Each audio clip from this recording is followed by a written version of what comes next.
toda obra de ressurreição se realiza pela igreja.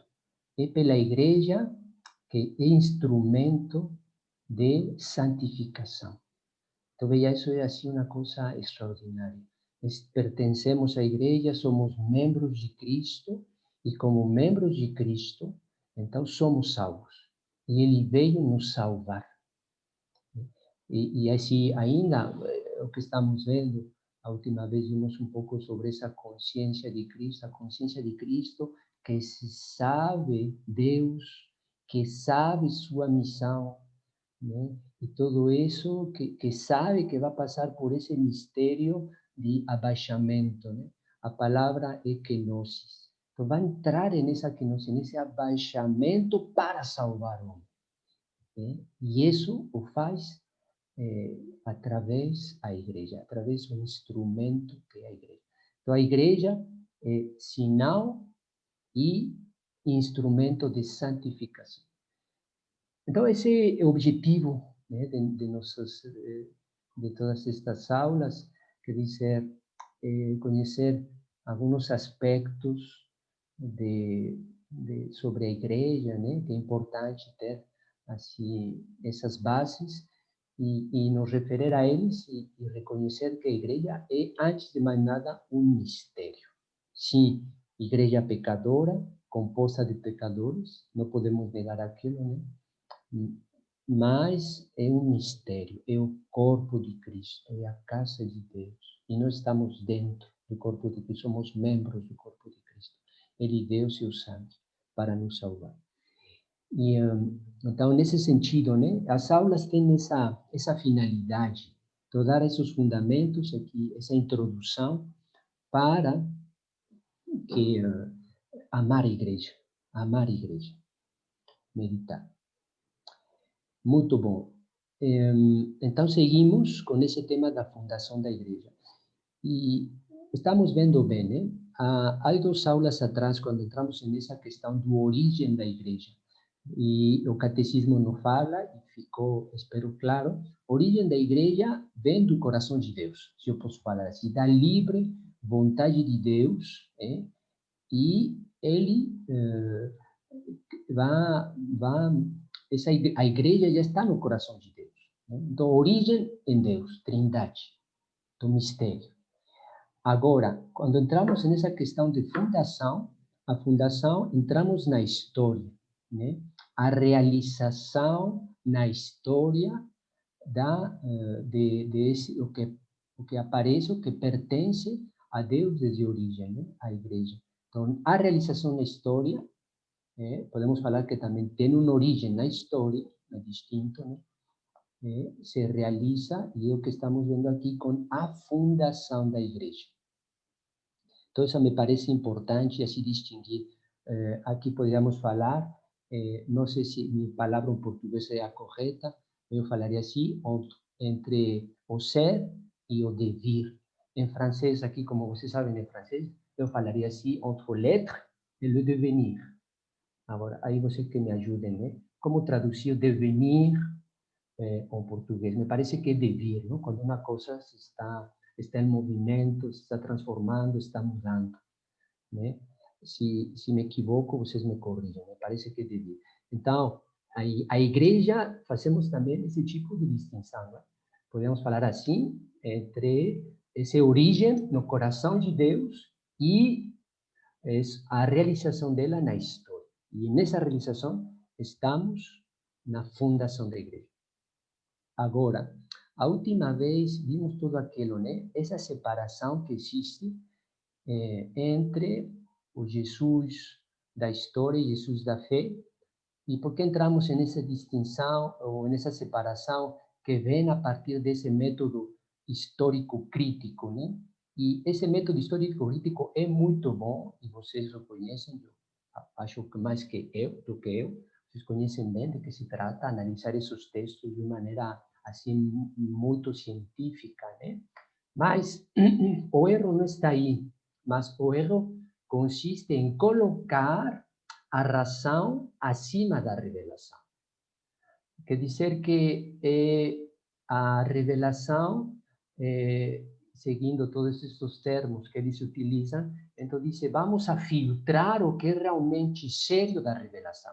Então, o que vão realizar? Vão tirar milagres, vão tirar muitas coisas, né? Porque não entra realmente na compreensão desses textos. Isso foi inventado pelas comunidades, primeiras comunidades cristãs, etc. Então, como isso não entra, deixamos de lado e, sim, Jesus existiu, que é Jesus de Nazaré, histórico, mas esse Jesus de Nazaré que não tinha intenção nenhuma em fundar a igreja.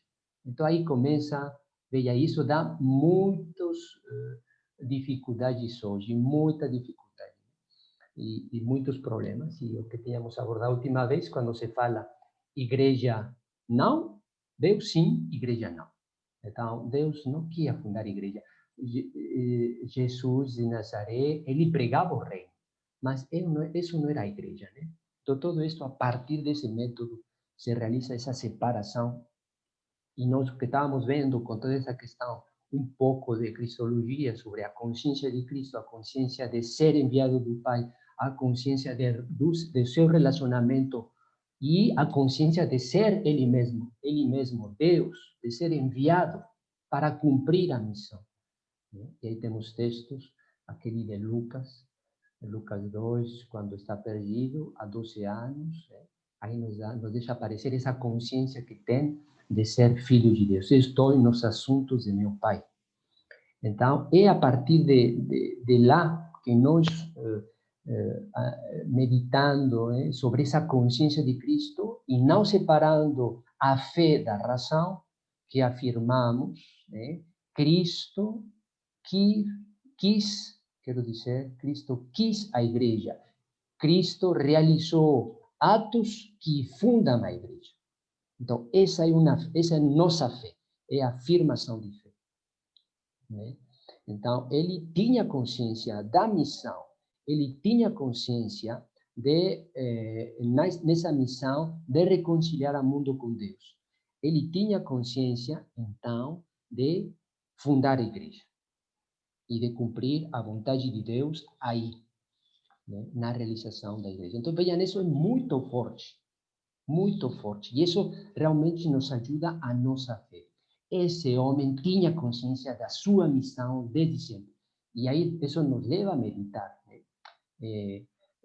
Que a vida de Cristo estava orientada à sua paixão, à sua Páscoa, a sua paixão, morte e ressurreição desde sempre. Então vejam que força, né? Dá a ler o que nos é dado pelos evangelhos, quanta força Cristo pregava o reino. Cada ato, cada palavra, cada milagre tem uma significação. E é como que tudo está aí encriptado, né? É um enigma que nos é proposto, muitas dessas coisas, para nós entrar, né? Entrar e deixar-nos ensinar por Cristo, e isso aumenta a nossa fé. Esse homem é Deus, esse homem sabe o que está fazendo. Então, finalmente, é tudo isto que tem que ver, aí quando nos colocamos nesse lado da consciência de Cristo. Isso. E em nosso tema, na consciência de fundar a igreja. Né? Cristo não fundou uma sinagoga separada, não criou uma comunidade separada. Não, ele veio para converter Israel, o povo de Deus. Converter Israel. E nos lembramos aquelas palavras, quando fala no Evangelho, eu vim em primeiro lugar para as ovelhas perdidas da casa de Israel. Então, ele veio para seu povo. E aí é onde começa aquele drama, né? Que nos fala João no seu prólogo. Ele veio a seus e os seus não o receberam. Então, Cristo vem não para criar uma coisa separada, uma sinagoga, uma comunidade separada, não. Ele veio para converter Israel. Ele dirige a mensagem de salvação para que ele seja, que vai transmitir essa mensagem às outras nações. Né? Então, Israel se apresenta assim como a luz das nações. Então, isso é muito importante. Né? Então, quer dizer que Aí, e nesse sentido, aí vimos rapidamente também como a igreja é preparada, né? Então, a igreja prefigurada, aí, ou existia, como fala este teólogo que estávamos citando, João Garrigues, esse homem disse, existia, citando aqui alguns padres da igreja, e existia desde sempre, não é, na origem, com Deus. Né? Aí o termo exato, ele, o mistério da igreja é anterior ao mundo. Né? Então, a igreja, aqui estou citando um padre da igreja, diz, a igreja foi criada antes de tudo. É para ela que o mundo foi organizado. Foi criada antes de tudo. Né? E prefigurada, né, na antiga aliança, todo este povo de Deus, a criação do povo de Deus, Deus está criando um povo, o povo de Israel. Então, mas a igreja vai tomar plenamente seu sentido, no sentido teológica do termo, depois da Páscoa. Aí toma a igreja todo esse significado, né? Vai tomar aí nesse momento, nós podemos ver aí no Pentecostes, e a igreja a partir de aí significa a igreja na qual vai se reunir o povo de Israel e os pagãos. Então, aí Paulo nos vai ajudar a meditar tudo aquilo. A carta aos Romanos, você pode dar uma olhada, capítulo 11. Então, aí vai reunir na igreja aquilo que resultava irreconciliável. Irreconciliável, povo de Israel com os pagãos, a igreja. Né? Então, o significado vai tomar seu pleno significado depois da Páscoa do Senhor. Agora, vamos a tomar dois pontos que me parecem importantes e que seguramente vocês conhecem na fundação de igreja. Mas, atenção, não podemos reduzir, mesmo se são muito importantes, se não temos assim, quase, vou dizer, falar assim, a evidência, temos a certeza de que Cristo quis a igreja em dois eventos maiores da sua fundação, e que seguramente vocês conhecem. Primeiro, então, essa grande Mateus 16, na qual Pedro vai a professar a fé. Tu és Cristo, o Filho de Deus, e aí o Senhor, uma vez professada essa fé, que fala Cristo para Pedro, tu és Simão e tu és Pedro, e sobre esta pedra eu vou edificar a minha igreja. Então, aí temos esse evento, esse ato de Cristo, podemos falar assim, que é um ato fundador da igreja. Essa profissão de fé de Pedro. Essa profissão de fé. E vejam só, essa profissão de fé nos leva a pensar em toda essa história da tradição que toma as raízes nesse evento. E olhar de fé que nos leva a ter nos papas. Né? Então, quando olhamos a história da igreja, vemos que tem todo tipo de papas, né? Tem papas santos, e os primeiros papas, você vai olhar, e são quase mártires, né? Todos assim, durante os primeiros séculos da igreja, tem papa mártir, só papa mártir. Aí, quando Pedro, e quando citamos a oração eucarística primeira, né? Então, Pedro, Lino, Cleto, Clemente, Sisto, Cornélio, Cipriano, todos eles papas, e todos eles mártires. Né? Se fala mesmo que nesse concílio de Nicea 325, Constantinopla, ainda esses primeiros concílios, os bispos ainda chegavam com marcas do martírio a esses concílios, e se discutiam esses primeiros concílios a questão cristológica. Né? Chegavam ainda com esses sinais do martírio. Então, que surpreendente. Isso nos dá uma visão, essa afirmação de Pedro, essa afirmação de nosso Senhor, tu és Pedro, e sobre esta pedra vou edificar minha igreja, nos dá realmente uma visão sobre os papas.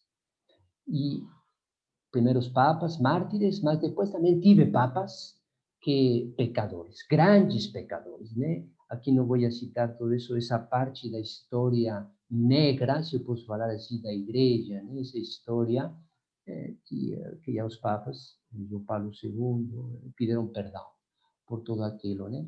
Mas vocês podem procurar e ver tudo o que aconteceu no momento da igreja. Mas vejam só, esta afirmação de Nosso Senhor e esta afirmação esta de Pedro nos dá essa luz para não ficar no homem, né?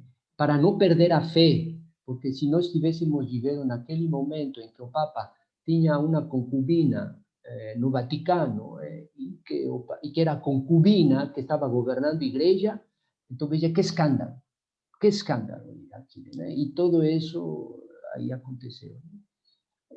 Então, mas nós não ficamos nesse aspecto. Então, esta afirmação que Pedro faz de sua fé e esta afirmação de Cristo sobre Pedro, veja só como nos ajuda a ter outro olhar, né? Sim, os homens são fracos, pecadores. Pedro negou a nosso Senhor, sim, mas o Senhor fundou na igreja na fé desse homem. Então, isso nos leva a olhar de maneira distinta toda a história dos papas, né?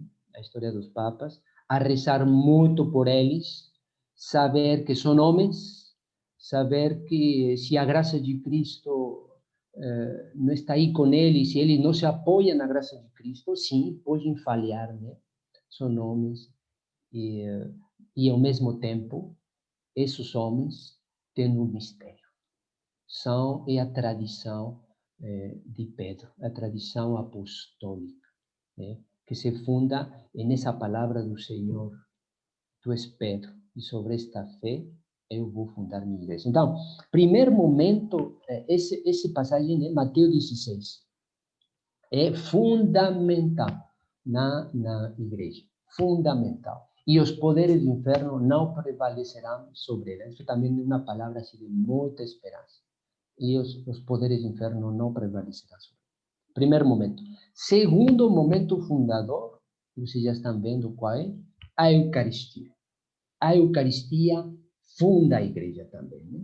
E aqui vocês podem olhar com calma. 1 Coríntios 11, 23. 11, 23. E veja, nessa passagem, assim, cada vez que eu leio, vou ler com vocês, né? 1 Coríntios 11, 23, porque me cheia assim, de uma grande alegria, realmente, que nós estamos na igreja de Cristo. Igreja de Cristo. Então, vou ler 11, 23. Olhem como fala Paulo, né? Dice, com efeito, eu mesmo recebi do Senhor o que vos transmiti na noite em que foi entregue ao Senhor Jesus, tomou pão e depois de dar graças partiu e disse, isto é o meu corpo que é para vós, fazei isto em memória de mim. Do mesmo modo, após a ceia também tomou cálice, dizendo, este cálice é a nova aliança em meu sangue. Todas as vezes que dele beberdes, fazei-o em memória de mim. Olha o que fala Paulo. Todas as vezes, pois que comeis desse pão e bebeis desse cálice, anunciais a morte do Senhor, até que ele venha. Aí está. Então, vejam, esse momento, e claro, as outras passagens, né, nos quais, aí você pode olhar os sinópticos, Marcos 14, Mateus 26, 26, Lucas 22, 14, a instituição da Eucaristia, né? Esse momento também é fundador da igreja.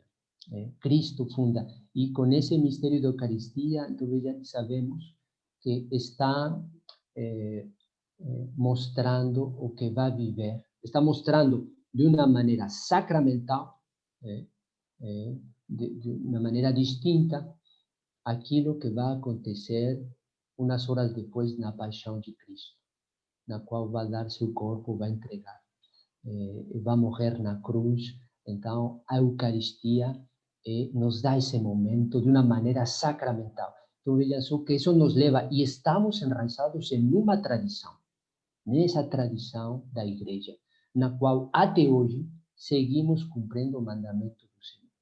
Aqui convido vocês a que leiam aquela encíclica do Papa João Paulo II sobre a Eucaristia. E ele fala, a Eucaristia fez a igreja. A Eucaristia fez a igreja. Se hoje um Papa aparece e nos fala assim que a Eucaristia é um símbolo, esse já não está na fé da igreja. Então nós podemos, aí nesse momento, isso já não ia dizer, sim, podemos desobedecer, porque não está na fé da igreja. E não é um Papa que vai chegar e que vai dizer a Eucaristia é um símbolo e agora a doutrina mudou. Não, isso não é possível. É um ato fundador de Cristo. Não é possível. Então, o dia que um Papa aparece que diga que a Eucaristia é um símbolo, vocês com toda tranquilidade, você deixa isso, porque isso não é a Igreja de Cristo. A Igreja de Cristo é Eucaristia. A Igreja de Cristo é Pedro. Então, vejam só que aí insisto nestes dois momentos, assim, que são muito importantes, que a profissão de fé de Pedro e esta afirmação que nos vai dar Pedro, e a instituição da Eucaristia, né? Mas, então, imediatamente depois, mesmo se destacamos com força estes dois elementos, também temos que afirmar que toda ação, todo o destino de Jesus, ação e destino, a cruz, constituem, de certo modo, a raiz e fundamento da igreja. Toda a vida de Cristo está, se utilizo aqui esta palavra assim, está, seus atos estão constituindo, está fundando a igreja. Sim. Né? Então vejam que aí nos muda os olhos nos evangelhos. Quer dizer que quando Cristo está curando o cego de nascimento, está fundando a igreja. Quando Cristo está expulsando os demônios, está fundando a igreja. Quando Cristo está lavando os pés dos seus apóstolos, está fundando a igreja. Quando Cristo está pregando, está fundando a igreja. Vejam só que visão, que coisa tão maravilhosa. Agora, isto não vem de mim, não pense que vem de mim, mas vem de um texto claro, a Comissão Teológica Internacional, escrito em 1984, que se vocês quiserem, eu posso colocar somente esta parte, no qual me estou apoiando, e seguramente eu tinha que falar antes que me apoio neste documento, sobretudo nesta parte que estou colocando aqui, quer dizer que Cristo, em toda a sua vida, está fundando a igreja, com suas ações, com suas palavras e, claro, com seu destino, está fundando a igreja. Este documento é muito esclarecedor nesse sentido, né? E vejam quanta luz nos dá para olhar com novos olhos o Evangelho, em cada momento, né? Então, a igreja, e aqui vai dar umas afirmações muito fortes, né? E vejam, a primeira afirmação que dá este documento diz: a igreja é como fruto de toda a vida de Jesus. A igreja é como fruto de toda a vida de Jesus, né? Então vejam que todas as ações, é o que estou falando aqui, toda a ação salvífica de Jesus na sua morte e ressurreição. E claro, não podemos esquecer, porque Cristo é Deus e o Espírito Santo, então a missão do Espírito Santo está com este homem Deus, com o Verbo de Deus. Então, o Espírito Santo também está presente na obra salvadora de nosso Senhor. Então, olhamos e reconhecemos na ação de Jesus todos estes elementos que preparam as etapas da fundação da igreja. Então, a igreja tem etapas, né? Então, todo isto nos está preparando, Cristo está fundando, né? Está avançando. A igreja, como falei há um momento, que vai ser plenamente, vai tomar todo o sentido teológico e pleno depois da Páscoa do Senhor. Mas aqui o Senhor já está colocando elementos fundadores, né? Toda a vida dele. Tudo que viveu antes da Páscoa. E aqui nos fala este documento, assim, muitas das características fundamentais da igreja que não apareceram antes da Páscoa já foram adivinhadas na vida terrena de Jesus, né? Então, a vida de Jesus nos fala constantemente, se podemos falar assim, da igreja. É por isso que aqui faço um parênteses que me parece assim, muito importante, pequeno parênteses, né? Quando lemos a Bíblia, a verdadeira forma, uma das una forma correta de ler a Santa Escritura é tomar um sentido eclesiológico. Então, aqui, este evangelho, o que me fala da igreja? Porque a igreja está presente nesse tramo do evangelho, né?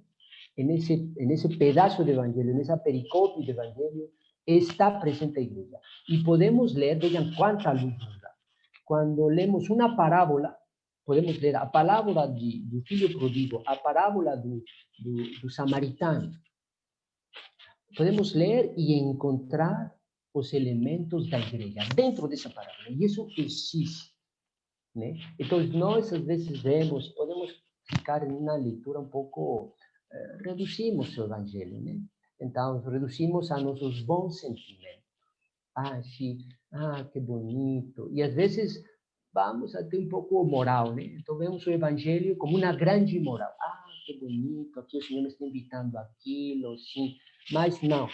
Claro que o aspecto moral está no evangelho, está nas parábolas, né? Mas vejam só que nós temos que nos elevar a entrar numa visão, neste caso, eclesiológica da igreja, no evangelho, nas parábolas, nos acontecimentos da vida de Cristo.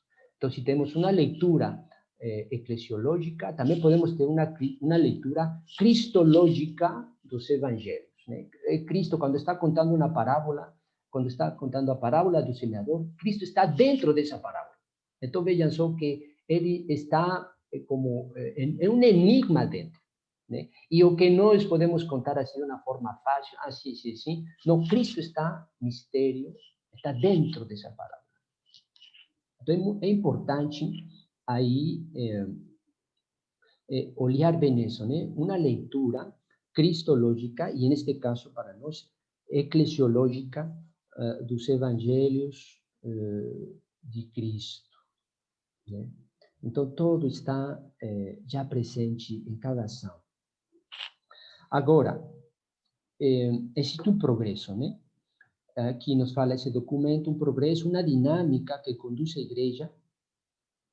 O cristão reconhece nele, nessa dinâmica, que vai reconhecer, aqui nos fala o documento, o desígnio salvífico do Pai, a ação redentora do Filho, que são comunicadas ao homem pelo Espírito Santo. Então, a trindade, o Pai, o desígnio do Pai, a redenção do Filho, e que nos são comunicadas pelo Espírito Santo.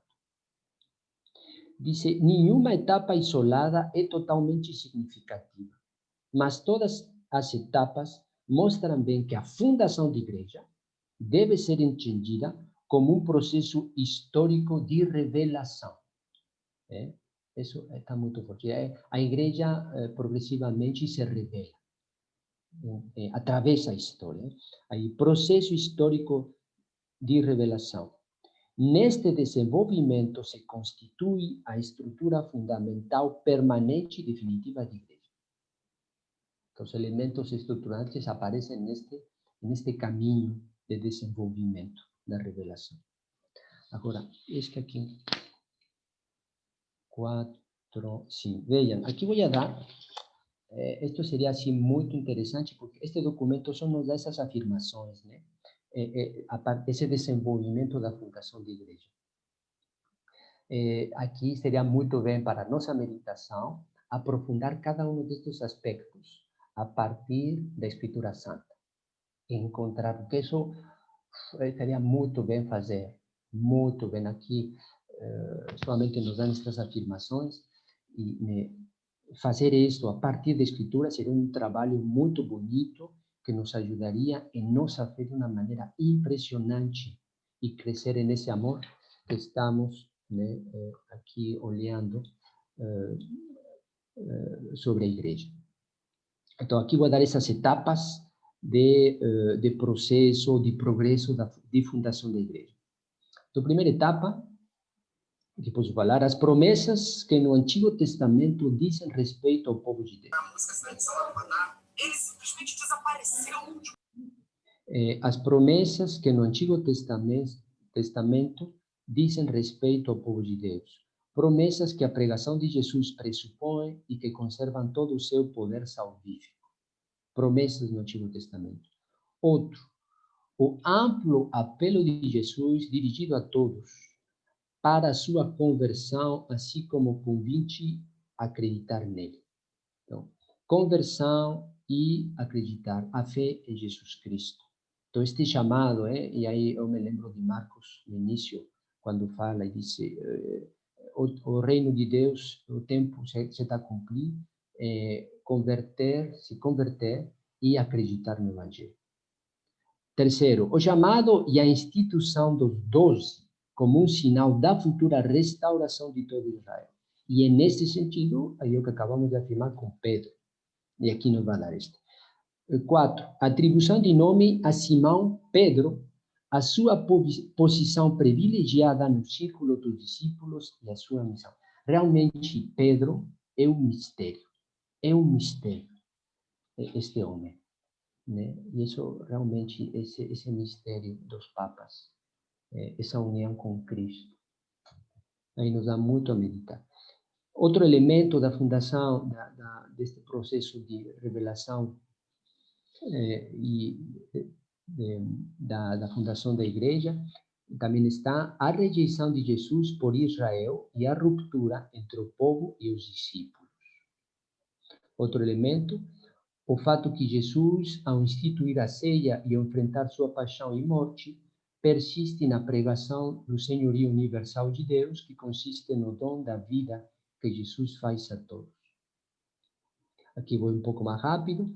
A reconstrução, graças à ressurreição do Senhor, da comunidade entre Jesus e seus discípulos. Outro elemento, o envio do Espírito Santo, que torna a igreja criatura de Deus, Pentecostes. A missão, outro elemento, com respeito aos pagãos e a igreja dos pagãos, e a ruptura radical entre o verdadeiro Israel e o judaísmo. Então, todos estes elementos que nos dá aqui esse documento são essas etapas de processo de fundação da igreja. Né? E aqui vai citar aquele passagem que nós tínhamos citado de Lumen Gentium, número 2, que aqui vou ler rapidamente, diz: o Pai, portanto, e aqui Lumen Gentium, determinou convocar os crentes em Cristo, a Santa Igreja, que já prenunciada desde o início do mundo, maravilhosamente preparou na história do povo de Israel, na antiga aliança, estabelecida nos últimos tempos, foi manifestado pelo derramamento do Espírito e será gloriosamente consumado no final dos tempos. Então, veja, aqueles elementos que tínhamos falado, prenunciada, preparada, estabelecida, manifestada e consumada. Aí temos esses elementos que permanecem na igreja, não? E aqui nos fala dele como estrutura fundamental. Né? Aqui vou ler a frase, diz: neste desenvolvimento se constitui a estrutura fundamental, permanente e definitiva da igreja. Então, vejam, isso é a igreja.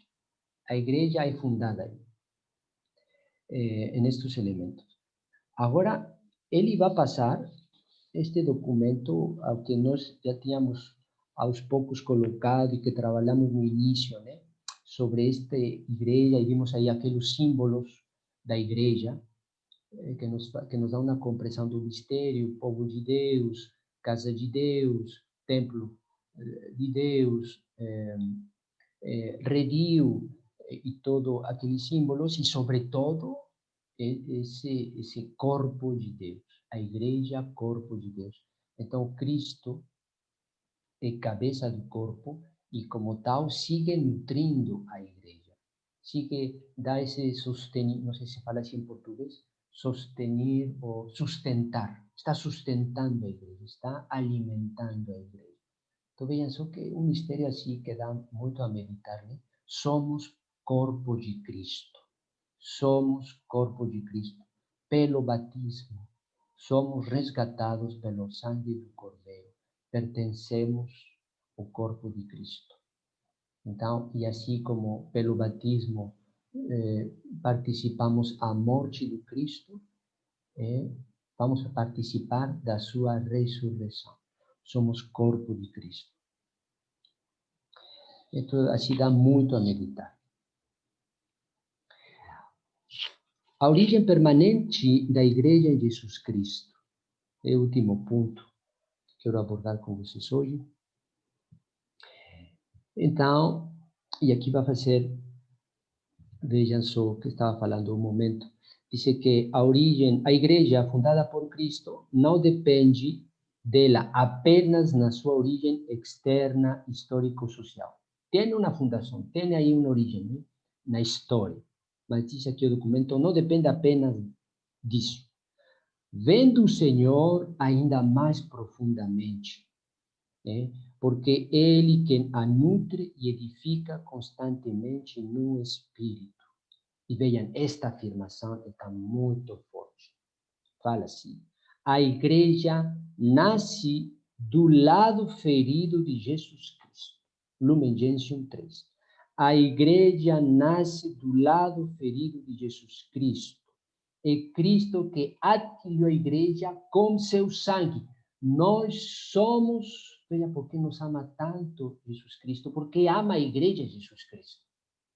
Mesmo se fica infiel e não cumpre suas promessas, Cristo ama porque deu seu sangue pela igreja. Aí vocês podem olhar Atos 20, 28 e Tito 2, 14. Ele a adquiriu pelo seu sangue. E vejam, a sua natureza funda-se no mistério da paz da pessoa de Jesus Cristo e da sua obra de salvação. A natureza da igreja funda-se no mistério da pessoa de Jesus Cristo e na sua obra de salvação. Então, vejam, aí quando isso nos dá a entender e a meditar e ficar assim como uma grande meditação sobre aquilo de a igreja corpo de Cristo. A igreja, a natureza da igreja tem que ver com a pessoa de Deus, a segunda pessoa da Trindade, nosso Senhor Jesus Cristo, e a sua obra de salvação. Tem que ver com aquilo. A natureza da igreja está aí. Funda-se nesse mistério da pessoa de nosso Salvador. Então, vocês me falam se vocês gostariam de ter esse documento para eu colocar à disposição. Claro, novamente, né? Eu fiz uma tradução do espanhol, mas aí preciso de sua ajuda, vocês que são capazes de traduzir em francês, né? Não sei que seria mais fácil se eu coloco em espanhol ou em francês para traduzir esses textos. Infelizmente, não aparecem em português. Então, aí eu tratei de fazer uma tradução, como consegui, alguns números desse documento. Muito bom. Então, vamos deixar aí se tem algumas perguntas, comentários, Cristiane, Teresa, sobre este tema que aqui estamos vendo que é muito apaixonante, né? Que podemos passar assim muito tempo a seguir meditando sobre este mistério da igreja. Então, me falem se tem aí algumas perguntas ou comentários, né?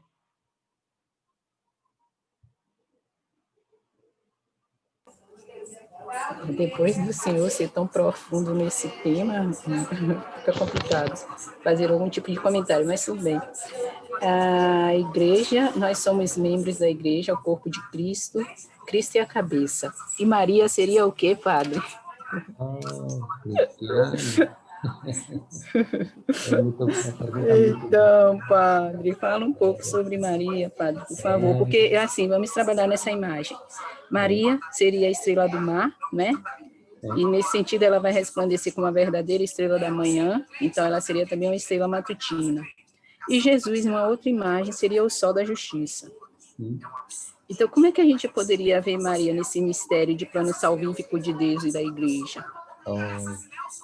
Que pergunta tão boa. Eu gostei muito do que o senhor falou. O senhor parece que não existe, porque o senhor está em todos os lugares e todos os momentos o senhor é tão profundo que eu fico atordoada. Só a graça. Agora, veja só, mas aí vou responder pouco a essa pergunta que você acaba de evocar, porque eu gostaria de aprofundar um pouco mais esse tema e entrar, porque realmente temos aí também muito a meditar sobre Maria o que é Maria, né? Se vemos que a igreja é o corpo de Cristo, Cristo é a cabeça desse corpo, então uma unidade fundamental, substancial, né? Não se pode separar a cabeça do corpo, não se pode separar. Então, e Maria onde está? Onde está Maria? Porque agora vamos a colocar alguns elementos, mas depois vamos a aprofundar esse tema, né? Vamos a aprofundar, porque é uma questão importante, interessante, e também para nós saber. Maria é uma criatura de Deus, né? Podemos falar assim que Maria, nesse sentido, sendo criatura, aí, aqui as palavras, né, faltam, mas é uma criatura próxima de nós, né?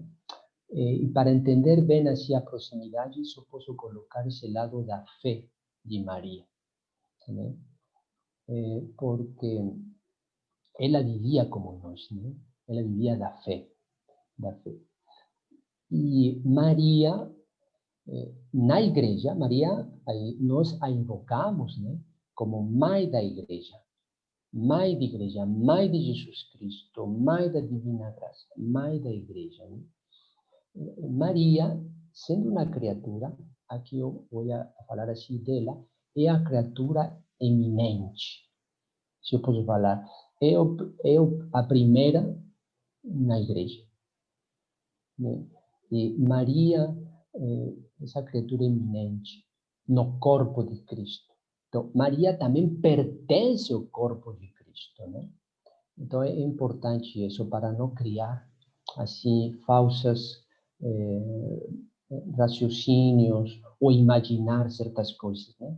Maria é igreja também conosco, Maria é criatura eminente deste corpo, que é o corpo de Cristo, e ao mesmo tempo, se vemos em Pentecostes, né, que é presente com os apóstolos, está nesse momento em que a igreja toma esse sentido pleno, que estava falando aqui o documento, pleno e teológico. Maria está presente.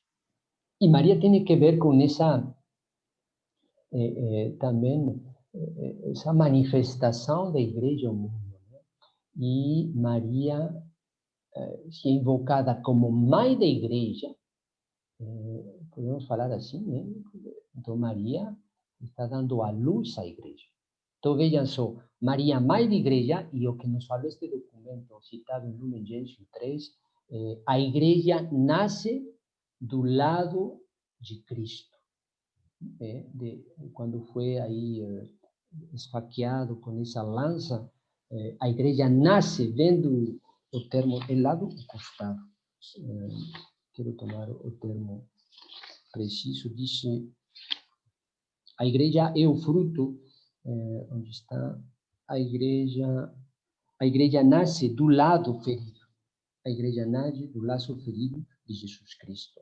E se colocamos essa frase em paralelo com a Maria, mãe da igreja, então Maria está dando a luz também. Então podemos começar a intuir que existe, claro, uma unidade muito forte entre Jesus e Maria, e assim como nosso Senhor é redentor, aqui muitos teólogos acho que me calariam na boca se eu falasse assim, mas seguramente o tempo nos vai dar a resposta. Eu falaria assim, Maria é corredentora, participando dessa redenção de uma maneira especial, porque se ela nos deu Jesus, o Filho de Deus, e Maria é invocada como mãe de igreja, Cristo, redentor do homem, Maria tem que participar de uma maneira única e especial, sendo a mãe do Redentor. Então, tem que participar assim como desse mistério, e aqui eu falaria assim como de corredentor. Corredentor. Agora, existem teólogos que não estão de acordo com isso, mas o que vamos fazer? Nós abordamos isto na fé, e é por isso que falo que o Senhor dará a resposta, né? E assim como Nossa Senhora, aqui faz um parênteses, aquilo que fala São Luís Maria Guignon de Montfort no seu tratado, existem as falsas devoções e essa falsa devoção que os críticos. Se lembram, esses críticos que colocam, antes de mais nada, a confiança na razão e tudo que não entra nesse âmbito, então é desprezável, deixado de lado, né? Então não tomam a revelação. Van a fazer mais confiança no método histórico-crítico que na revelação dada por Deus, na fé. A fé é um dom. Mas nós podemos afirmar, nós tomamos essa revelação, nós estamos na tradição da Igreja, e nesse sentido, podemos dizer que Maria é Igreja, Maria é a mãe da Igreja, Maria é a criatura iminente desse corpo que é o Cristo, está unida de uma maneira única e especial ao seu Filho, e nesse sentido, Maria participa de uma maneira particular do mistério da redenção do seu Filho. Todos nós, de alguma maneira ou outra, participamos desse mistério, né? Maria de uma maneira particular, e por isso é chamada de corredentora.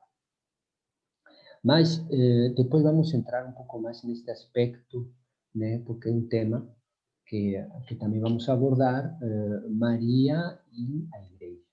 Maria e a Igreja. Muito obrigado, Cristiano, pela questão. Outro comentário, outra pergunta? Tudo bom? Muito bem. Então vamos a dar graças. Aí vou colocar depois esta aula em disposição. Muita gente me falou que não podia estar aqui, mas depois eu vou colocar esta aula. O padre, acompanhando ainda, só finalizando, para complementar o livro que o padre José Maria me concedeu para ler sobre a mãe do Redentor. Aí tem lá essa frase, isso aí que o senhor acabou de falar, mas em outras palavras, que foi tipo assim, a mãe, a filha gerando filho, entendeu? A filha gerando filho. Assim fala. Como filha, Maria, né, a filha de Sião, né? Maria, ela sendo filha de Deus e gera o Deus. Então, a filha gerando filho, a genitora e o genitor. Alguma coisa aproximadamente assim, que está bem no livro. Eu marquei bastante essa passagem, que eu queria pensar também sobre isso. Você pode enviar um número, está na Maria Mãe do Redentor, né? Sim, agora eu não sei como eu vou encaminhar esse número, porque eu não tenho o seu contato mais, né? Mas... Aí você comunica aqui. Região da Imaculada. No bate-papo aqui. Não tem esse número agora? O livro, porque o livro está lá em casa. Tá bom. Entendeu? Bom. E aqui eu estou na casa de minha irmã. Tá bom. Mas eu posso encaminhar para o João da Imaculada e passo por cima. Vou abrir o grupo aí. Então tá. Aí o grupo de teologia, aí você pode. Tudo bem. Tá bom. Muito obrigado, Teresa. Muito obrigado, Cristiano. Vamos a dar graças a Deus por esta aula. Que o Senhor nos siga abençoando e nos faça crescer na fé. Em nome do Pai, do Filho e do Espírito Santo. Amém. Ave Maria, cheia de graça, o Senhor é convosco. Bendita sois vós entre as mulheres, bendito o fruto do vosso ventre, Jesus. Santa Maria, Mãe de Deus, rogai por nós, pecadores, agora e na hora de nossa morte. Amém. Em nome do Pai, do Filho e do Espírito Santo. Amém.